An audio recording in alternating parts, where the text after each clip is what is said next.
বিশ্বনবীর হাদিস শুনলেন উম্মে সালামা রাদিয়াল্লাহু তাআলা আনহা। ওনার স্বামী হলো আবু সালামা। মজার ঘটনা খেয়াল করে শুনেন আমার প্রিয় কলিজার টুকরা ভাইয়েরা।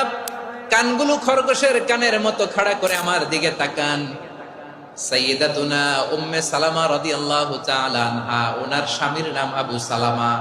শ্রেষ্ঠ দম্পতি, শ্রেষ্ঠ ফ্যামিলি। প্রথমে হিজরত করেছিলেন হাবাসায়, পরে হিজরত করেছেন মদিনায়। উহুদ যুদ্ধের পরে ওনার স্বামী আবু সালামা ইন্তেকাল করলো, শহীদ হলো। সুবহানাল্লাহ পড়েন।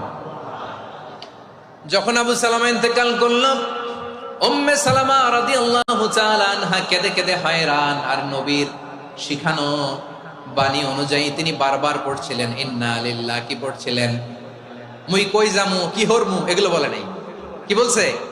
ইন্না লিল্লাহ।